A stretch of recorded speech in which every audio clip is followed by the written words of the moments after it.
Hey everyone, Andrew Iden here. You may or may not know that Dan and I have very differing tastes when it comes to television. Dan's more of a sci-fi, sort of nerdy television fan, Star Trek, Star Wars, and the like. I grew up watching a lot of police procedurals, and there are very few shows that I recall being finer when it comes to police procedurals than NYPD Blue. It sort of rewrote what was possible in television, in storytelling when it came to police and crime shows. And if you've not seen the show before, I would encourage you to find it on Hulu. It is, without question, the finest police show there ever was. At least for my generation. I've gotten into arguments with my dad about it. He was a big fan of Hill Street Blues. But NYPD Blue really broke a lot of ground and was really a true pioneer in the TV police procedural space. And that largely was because of the mind of David Milch and Stephen Bochco, the creators of the show. And the reason I am sort of waxing poetic on and on about NYPD Blue and what a great show it was is because our guest is one of the stars of that show, Andrea Thompson. We talk a lot in this conversation about joining a TV show that was already up and running and was one of the number one shows in America at the time when she started, and joining the cast of Dennis Franz, Jimmy Smits, and all of the people on that show that made it such a hit. And she also talks about sort of her life as an actress in a number of capacities. And oddly enough, she also had a part of her career in which she was a journalist. She left NYPD Blue and went on to work at CNN. So here she is, Andrea Thompson, actress, on this week's Deviant Off Script.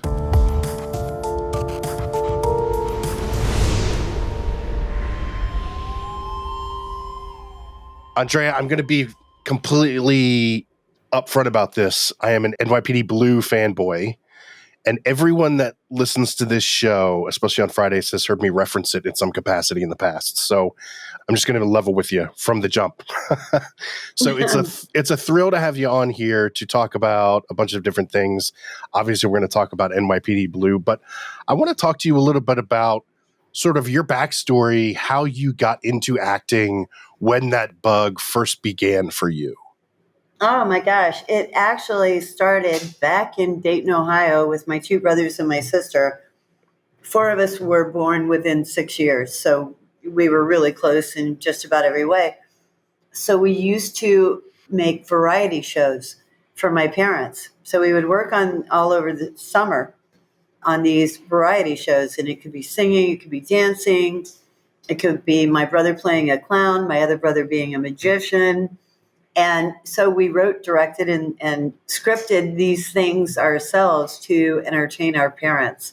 And then it just grew from there, along with my attraction to journalism. They were parallel paths because I grew up in mom and dad's bedroom, which is where the TV was, the big RCA, the cloth panels on the side and no remotes. You had to change channel. And so saw the aftermath of the assassination of JFK and soldiers being dragged through the forest in Vietnam. I mean, we had a lot of unfiltered stuff then for a time that was tended to be more conservative, but it was also understanding that journalism in those days meant filming on film and then sneaking the film out of the country. It's not right. the way in which we're accustomed to right now. So, yeah, both things grew really at the same time. And I think it's all about communication, right? Yeah, yeah. So you were sort of bit by the journalism bug early. Oh, very much so, yeah. Yeah. And so when did acting for you take hold, take root, and become, I think this is what I want to do. This is the path that I'm going to start going down? Yeah, I was in high school in Florida, and after I was finished with school, I moved straight to New York, and it was for that purpose and that purpose alone, was to break into acting. I mean, it was a choice between New York and Los Angeles, but I chose New York because I gravitated to the theater, to live theater. Yeah. So I got there, and paid all my dues. I mean, New York was a tough place even then. I was sharing an apartment it was like a 1-bedroom apartment that I was sharing with 2 girls. And our rent was, I think, and this is a long time ago, this is like 1978. Our rent was $1,800 a month. So we used to all switch every 3 months. So somebody would get like the private bedroom. And we lived on 23rd and Park Avenue above a movie theater. So, Yeah. and I had 2 jobs to try to make it. And acting school, I was waiting tables. I was working in the garment district. You were doing the New York thing. Completely and totally, yeah. And 78, I mean, obviously that is before Giuliani and kind of the cleaning up of New York, right? This is Right. the teeth of the Big Apple, as it were. Oh, yeah. Still, Cleaning up Times Square happened later. I mean, I left New York in 1989, and so that hadn't happened. But Soho was just starting to develop. I mean, when I first moved to Soho with a roommate, we had a 4th floor walk up above a warehouse, and it was all manufacturing and clothing design and stuff like that. It was, and that was really gnarly too. I used to walk home from the restaurant where I was working, Mary Lou's, for those who are New York fanatics, and it was near Washington Square Park. So I'd walk home, and I'm walking through Little Italy late at night, and guys are sitting outside of the social club, and they're like, "What are you doing?" I'm like, "I'm walking home." "You walking home alone?" "No, you can't do that." And they would have a guy walk me home at night to take me safely to my front door. And half the time I had to walk down the middle of the street because there would be all these garbage cans on the side of the street, and gigantic rats are leaping from trash can to trash can. So yeah, I moved into Soho when it wasn't as bad as ABC land, but it was bad. It was dirty. Yeah. And so then you go to LA, which kind of talk to me a little bit about the difference, right, of going from New York to LA. Is there culture shock? It's completely different for you? The first difference for me was that I went to New York completely broke. But by the time I had gotten to Los Angeles, I was one of the top 3 voiceover actresses in the country. So I primarily made my money that way. I got to audition for a couple of Broadway shows that I didn't get. And so I thought, okay, I'm 29 now. Let me head out to Los Angeles. And it was really weird to be in a car all the time. And I got lost constantly in my first year in Los Angeles because we didn't have GPS then. We had this thing called the Thomas Guide, which is a map of the city. And it's literally this thick. And you pull over on the side of the roadway and try to find which page it was and then follow the grid. And it was just, I'm running all over town trying to audition for stuff. Yeah, I felt really lonely there when I first got there because in New York, you step out the door and the whole world is there. Right, and people are really outgoing. In fact, I went to, on Sunset, I'm trying to think what it was called. It wasn't Capitol Records, that's a movie company, but there used to be a big record store there. And so I was going in to buy music. It's a Tower? And I'm chatting with the guy, and he goes, "You're not from here, are you?" And I said, "No, how can you tell?" And he said, "Because you smile a lot and you're friendly." I said, yeah, I'm just not cool. I'm not one of the cool kids. I never was, never will be. But I got a show out there right away, which was Falcon Crest. I think I got booked in about 6 weeks, right around the time when I was thinking, this is so depressing. I have to go home to New York. I don't want to be here. I don't like it here. And then I got a show. So. Yeah, it's funny how acting does that, right? Like you've made the decision, okay, I'm going to do this on Wednesday, and Tuesday night you get a call that throws that all out the window. Oh yeah, whenever I hadn't worked for a while, I would book a vacation and guarantee, soon as I had paid for the trip, then I would get a show. So I used to do it just for fun and just book like really cheap vacations. Right. I'm like, I'm going to get a show. I know I will. By the time NYPD Blue comes along, you have New York chops. Talk to me about how that show came about for you, sort of the audition process and just how that show sort of entered your orbit. It was really interesting because when the show first came on, I was pregnant with my first kid. And I'm like, damn, I would miss this show of all shows because it was really very groundbreaking. It was not just a shaky shaky camera, but it was the content. It was the way that it was written and acted and directed. So to me, it looked so amazing, but I was about 7.5 months pregnant. So I had my oldest son, and I was invited to come in for guest star roles a couple of times. And I said, and I told my agent, nope, I'm not going on this show until I have a really meaty part. I don't want to be a guest star. And Junie Lowry Johnson, legendary Junie Lowry Johnson, was the casting director then. So she got a little miffed and told me that I wouldn't come in to read for a guest star role. So I waited, and then a 3-episode arc came up.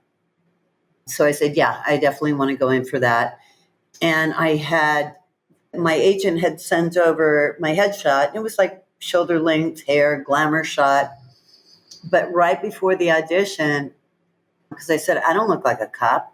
So I cut all my hair off to the really short haircut that I had on the show. And I went to see my manager, and she went, oh my God, you're never going to work again. And that was the funny part, was because I had done these sort of femme fatale roles that really didn't suit me. It's like Gordon Clapp used to say, he said, Andy, you know what, you're always going to work because you're really one of the guys. You're not one of the girls. So I went in, I did the audition, and they explained to me at that time that this was supposed to have been a series regular and that they were casting a man. They weren't looking for a woman, but after they couldn't find the man for the role, they started looking at women.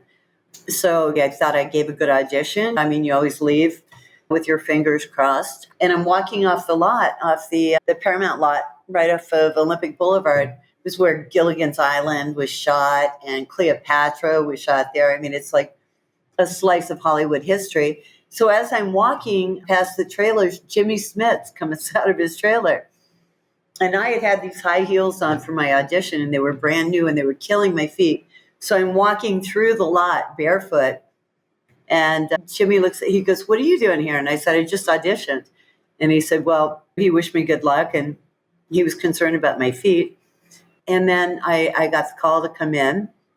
And after the first episode, David Milch said to me, we'd like you to join the show. And of course, I had to keep myself from melting down and screaming. And Right.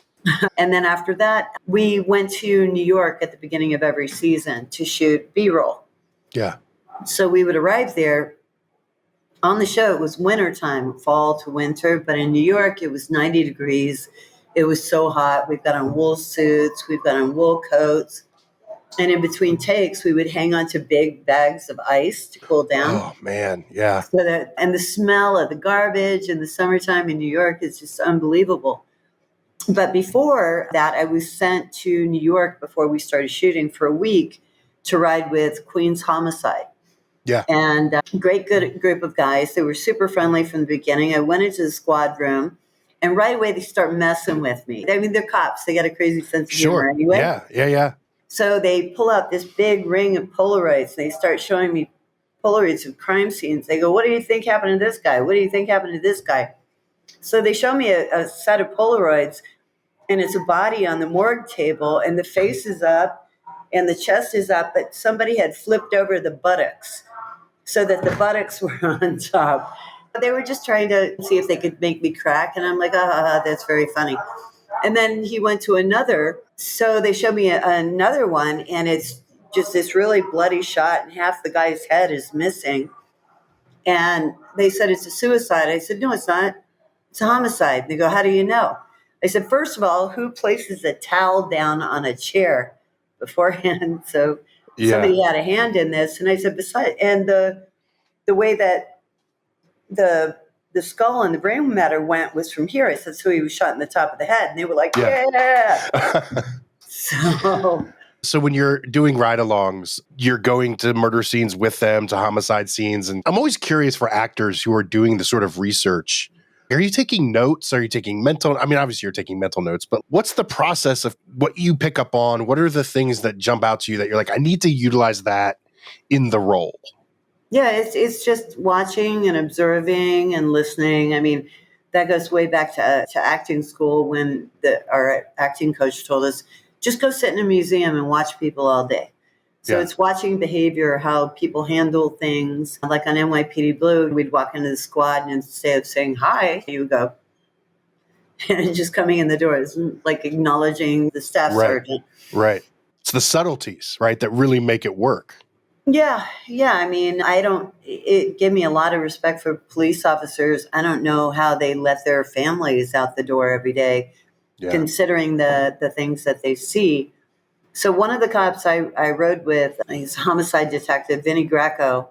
He took me to a lot of different sites for crime. Well, two of them where the crimes hadn't been solved. And one of those was apparently this very unpleasant woman that nobody liked who lived in this apartment building in Queens. And she was found one evening in the basement with a knife stuck through the top of her skull. Ugh. And they had never, even with the evidence, of course, we didn't have the same kind of access to DNA evidence that we have right now, but they could never figure out what exactly had happened to her or who had done this to her. And even though no one had anything good to say about this woman, for Vinny, as a police officer, it was important that he honors her by continuing to try to work on this case, try to solve this case.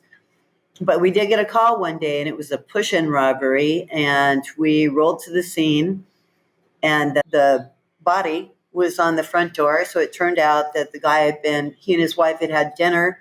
She was doing the dishes. He was watching the news. Knock on the door, push-in robbery. It's a Dominican gang. They were just going to rob him. Right. He tried to push the door shut. They shot him. Then they ran. He walked a few steps out the front door, and he fell down and died. So we arrive on the scene, and he's got a little hole in his chest, but the coroner hasn't gotten there yet, but they rolled him over, and it was like a big hole in his back. So I'm kneeled down on the ground next to the other police officers, and a cop comes up with this really greasy bag of cheeseburgers. And so he holds it out to me. And so I take a cheeseburger and I unwrap it and I take a bite. All the cops stopped cracking up. They were like patting me on the back and they're like, De Niro puked. You didn't puke. De Niro puked. So it's like, okay. And I had talked to my mom the night before and she was a nurse. And I said, Yeah. Do you think I can handle all this stuff? She goes, Yeah, you can. And so then the following day we followed the body to the morgue. Yeah. So I saw his autopsy as well, and some other,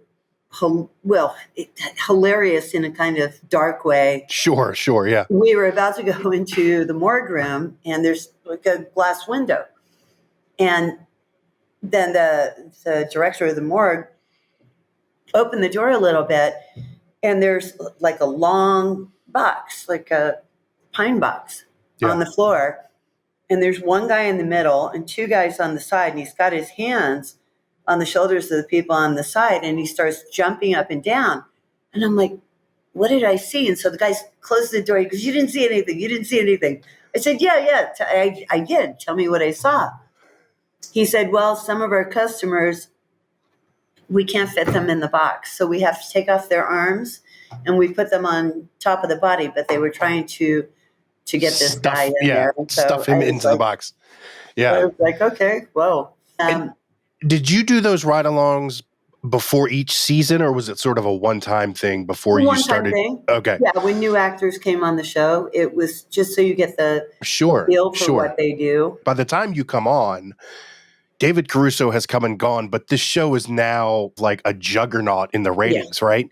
And so you're walking into something that is a locomotive that is flying down the tracks. Oh, yeah. Were there nerves of, man, this thing's already, like, you try not to upset the apple cart, right? You're like, you just want to keep things together. I mean, I could have been nervous, but I got to say they're the nicest cast that I've ever worked with. I mean, from Dennis Franz to Jimmy and Kim and Gordon, Nick Turturro, they were just all so welcoming. Yeah. And it was a cast without a lot of ego because of the nature of the way that David Milch would write. We didn't always get a script the week before shooting. Sometimes we just got pages. And so we actually went in and sat background for each other, and that's even Jimmy and Dennis Franz. I mean, because we didn't know if we were going to be needed or not. So scenes would be shot, and I'm sitting at my squad desk, and Dennis is at his, and they were just so kind, so welcoming, and everybody on the set, the directors, the writers, the crew, everyone was like that, just professionals through and through, and a lot of fun to work with. Yeah.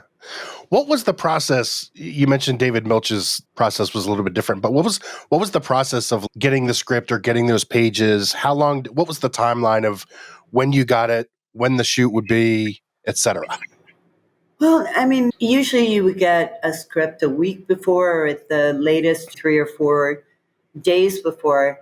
And oftentimes, the script just wasn't the way he wanted it. It wasn't that he was a procrastinator. He certainly wasn't lazy. It was just that things had to be as he wanted. And of course, we had guest writers, and it would be their script, but he would need to play with it, to turn it around, to figure out how to make it better or give it more depth. So yeah, we would get scenes, and then we would go through the rehearsal, and while he's watching the rehearsal, the script check is sitting over on the side. He's, no, change that line, put this line in again. So she would write it in pencil, and then while we were in hair and makeup, they would just copy the sheets, and we would get it with handwritten notes on it. And then sometimes too, a couple of weeks later, we would reshoot a scene if David wasn't happy with it. So it was a very fluid work process, but yeah, every time he made changes, it was just genius. Okay, so one of the things I wanted to ask you about was, I mean, I can't even remember how many times Dennis Franz was nominated for an Emmy for his work on that show. Yeah, he was the only character on that show that they couldn't kill off. Right. We all knew that too. When I watch television, I often think about Breaking Bad and the transition that Walter White went from Walter White to Heisenberg. But yeah. I have had conversations with people that Dennis Franz in the role of Andy Sipowicz and who he was in the beginning of that show versus who he was at the end of that show is one of the most amazing character arcs ever. All that to say, can you talk a little bit about him and sharing scenes with him and just him in that show as a police officer, as a detective? I mean, God, with Hill Street Blues, he knows how to play a police officer. I think he said that he had played like 63 police officers over the course of his career. Yeah. And he was just absolutely professional, totally believable in the role in every way. And yet, oftentimes, we would do a scene and say, well, in one scene, they were arresting a perp. So Dennis has got this guy's hands. He's putting the handcuffs on him. So the scene cuts. Dennis takes them off. He goes, "Are you okay? I didn't hurt you, did I?" To the guest star. He was just so kind. It's not like they said cut and he walked away. Yeah. He wanted to make sure that the other actor was fine.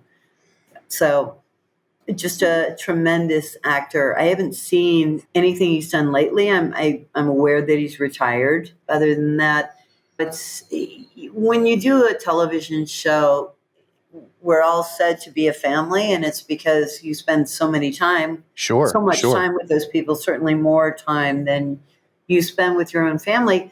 But then you get another show, and then you get another family, and you lose track of people along the way.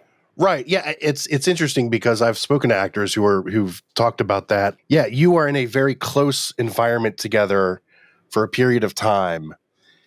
But that's only a finite amount of time. And then everyone goes on to the next thing and it's completely different. It's like, you're not calling Dennis Franz on the phone today. These are snapshots in time that people like me who watch the show, it's just sort of this feeling of, oh, they must know each other. But no, it's not at all.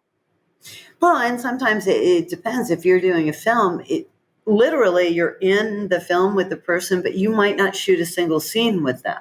So right. Even though you're all part of the same vision, oftentimes we don't even meet. Yeah. Somebody will ask me, "How's that guy?" And I'm like, "I don't know. You tell me." When you were on NYPD Blue, do you recall an instance, whether it was people recognizing you in public or on some sort of a press tour or something, but do you remember a moment or an instance where you thought, wow, this show is huge? Like, this Oh, show is yeah. huge. Yeah. When we would be shooting in New York, the show was still airing. And so I could walk down the street with my publicist who was taking me here, there, and everywhere, photo shoots, shows. And people would start yelling out of their cars, "Hey, Kirkendall." And so one day I'm walking down the street with my publicist, and there's this woman who's like a giant. And she must have been 6'4". And she says, she's a black lady, and she says, "Jill Kirkendall, come here, bring it in." So she went in and give her a hug. So I give her a hug, and I'm completely buried in this massive bosom. I can't breathe. I can't breathe. And but she was just so lovely and so kind, and Yeah. that was one of the most fun parts of being on that show, was how it connected with people and how much they loved the show. And to go out in public and get that kind of appreciation was really super cool. I mean, I never had any problem signing autographs or Sure. anything like that because, yeah, I mean, like you, I'm a fan myself. So there are shows, and Breaking Bad is one of them, but I was a fan of NYPD Blue before I had the honor of being asked to do the show. I wanted to ask you were talking about riding around with the New York detectives and being in with the real life NYPD homicide unit.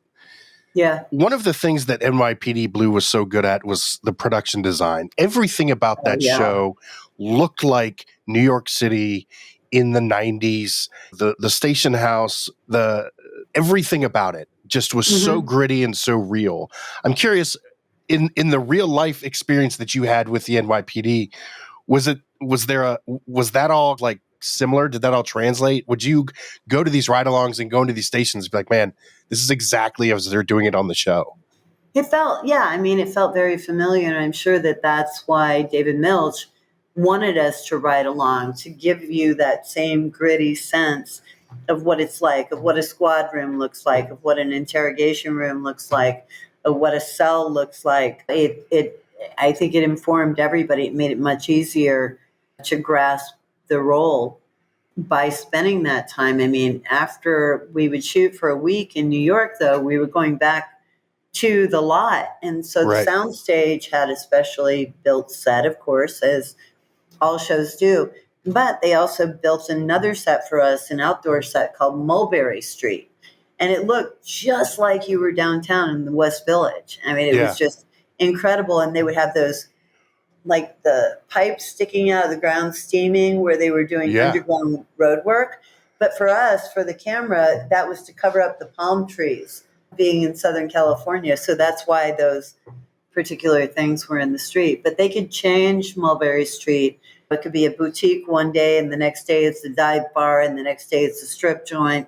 So it was a great dynamic set to work on, and it felt very realistic, even though we had gone from New York to LA. Yeah. Yeah. To watch that show and think that so much of it is shot in California, Southern California, it's amazing. I'm somebody that like understands how this stuff works, and it still blows me away. Oh, yeah.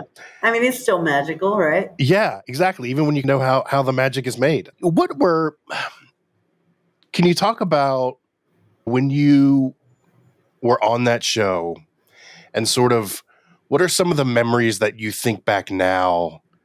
You know, I'm sure you consider yourself incredibly fortunate to have been part of something like that. But, you know, what are some of those classic NYPD Blue stories that you'll tell about the time that you were on that show?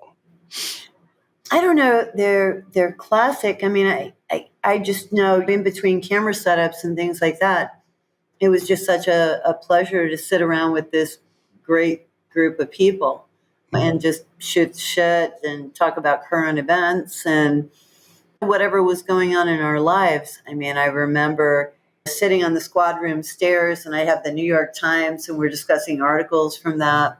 That part was always really cool. When we wrapped on Friday nights, there was always David Milch up on the catwalk, and he would throw cash down for all the crew members.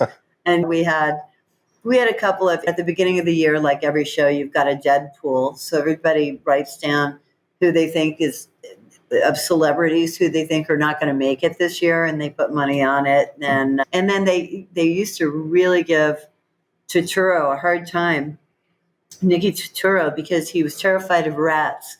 So they would start a scene, and then somebody would have a long pole.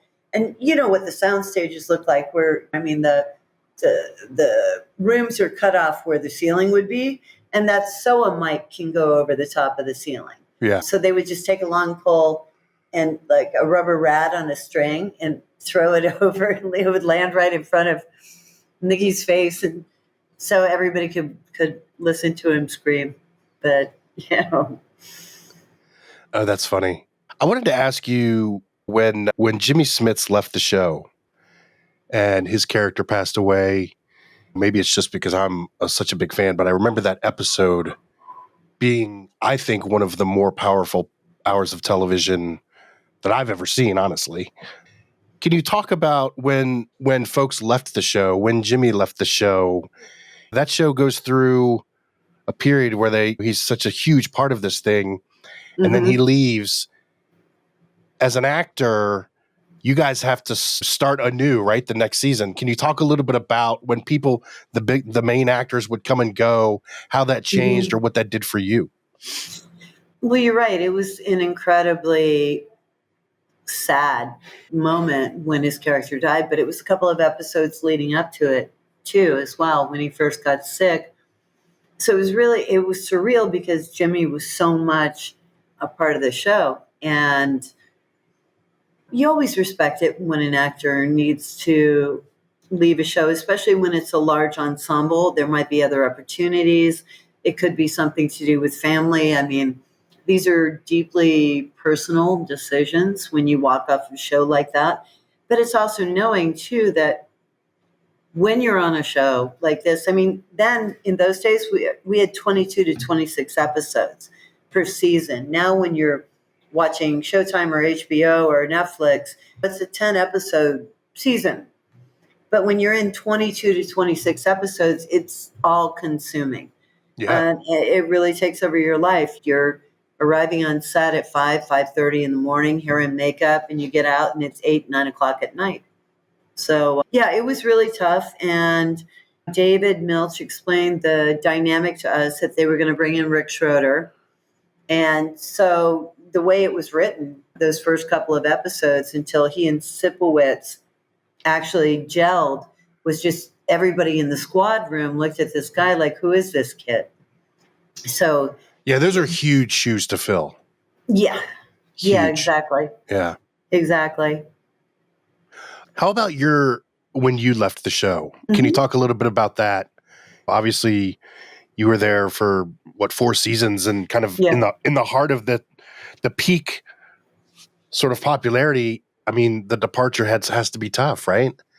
It was tough, but I had been working throughout the 4 years that I was on NYPD Blue. I was working with a guy named Jack Hubbard, who was with Stanford Press at that period of time. And he was one of the recruiters for CBS News, not anymore, but at the time I entered, which was 25 years ago, he was known at CBS News for head of talent. Yeah. So he found some of the biggest anchors, the biggest reporters at that time. So I had been working privately with Jack Hubbard for 3 of the 4 years that I was on the show, because I wanted to make that leap after Hollywood. And I got to say, some of it was fear-based. It was just a woman in Hollywood getting older, and I wasn't going to line up for my facelift. I mean, I have no judgment about anybody else who does whatever they do to feel like they have to still be relevant, but I knew it was not going to be my path. And so I would get up at 3 o'clock in the morning every morning before I had to leave for set, because my assignment was to rewrite the entire front cover of the New York Times and make it a 3-minute segment in short declarative sentences, no more than a 6th grade reading level. I mean, this is how we put together television news. Yeah. And back then, I mean, I went through 5 fax machines, I think, in 3 seasons, just writing. and then faxing it to Jack, and then he would fax back his corrections. And so we kept working our way through it. And by the time that I was ready to make the leap for the show, I'd had the offer to go to Albuquerque. And there were people in Los Angeles, they're like, Albuquerque, isn't that a step down? I'm like, are you kidding me? That's a market 48 out of 2012. Yeah. I mean, 212 markets. I'm like, usually you got to toil in the trenches somewhere. I'm stepping right. into It's a better than great Sioux job. Falls, right? Yeah. Yeah. So I stepped into a great job as a reporter. Yeah. And so, because you mentioned that journalism bug bit you when you were young and sitting on the steps of the set reading the New York Post or the New York Times. Right. It sounds like the journalism bug never left you, obviously. I mean, I'd always been a news junkie. I always followed current events. I mean, I remember being in New York when the Challenger blew up. I remember watching the Iran-Contra trials. I'd come home every day at lunch and watch hours on end of this. So I'd always been interested in politics, history, and the dynamics of what's now a global economy. I mean, we're all so interwoven. We really can't do without each other. And so can't we do a better job of that? Yeah. But, so you went to Albuquerque, and then at some point you made it to Atlanta, right? Yeah. Yeah, I was recruited from my work in Albuquerque to come to CNN. They were relaunching Headline News. Headline News had become irrelevant over time. It had been a tape show for many years, and people weren't aware of that. And they wanted it to be a live show again, and it was like I want to say 16 cameras. I don't know. It felt like 35 sometimes. And we launched 6 weeks before 9/11. Yeah. So we were still working out the bugs when the trade centers got hit. The World Trade Center got hit. So you were there in 2001. Oddly enough, sounds like you and I missed each other by about 2.5 years. Yeah. Yeah. Did you enjoy your time there? I did. It was very challenging. The hardest part for me was not really being a part of the process, because the writers were in one part of the building and the actors were the anchors were in another part of the building. And at that point in time, and it was something that I pitched with Jack, they didn't think that their news anchors should be out in the field.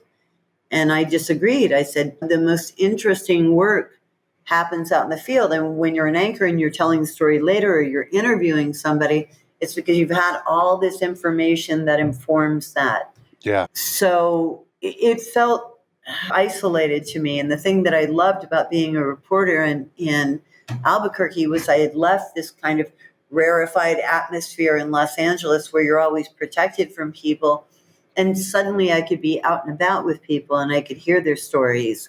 And I could relate to people in different ways. I mean, when I got to Albuquerque, I was 40. So I would go out to do pieces on Medicare reimbursement, the shortage of doctors in New Mexico. And I'd show up to interview these seniors and they're like, thank God. They usually send us people who look like they're 15 years old to talk about issues that they can't possibly relate to. Yeah. So I missed that when I left Albuquerque and went to CNN. Yeah. And Atlanta's a big city. I floundered there, quite frankly. And I missed Los Angeles. And so I left the show and headed back to LA. Yeah. I can tell you. I was not anybody's favorite person in journalism, that too. Yeah. I imagine it can be tough. Being on air can be difficult, right? I mean, it's depending on the dynamics of a newsroom, it just can it can be difficult to mesh, you know? Yeah. I mean, when you're working, everybody's professional. And then after that, everybody leaves and goes home. Yeah, I wasn't welcome there, but, you know, I mean, there were people who wanted me to be there. And one of the most welcoming was Ted Turner. Yeah. I mean, I was leaving the newsroom one night because we had the live show from 6 to 10, and I had various anchors that I was working with, Miles O'Brien. And I was walking past the Headline studio, and there was Ted Turner. And he was looking into the darkened studio, and so we talked for a minute, and he said, Headline was always my favorite division. which I thought was really great and really interesting. And he said, I'm glad it's a live show again. And he goes, oh, yeah, you're that actress, right? And I said, yeah, that's me. And he goes, well, you're doing a good job. I mean, he was great. Yeah. He was really pretty. But I was also there to watch him be unseated by a guy that he had worked with for years. He was just unceremoniously kicked out of the network. So. Oh, right. You were there during the AOL Time Warner transition, yeah, right? Exactly. Yeah. Exactly.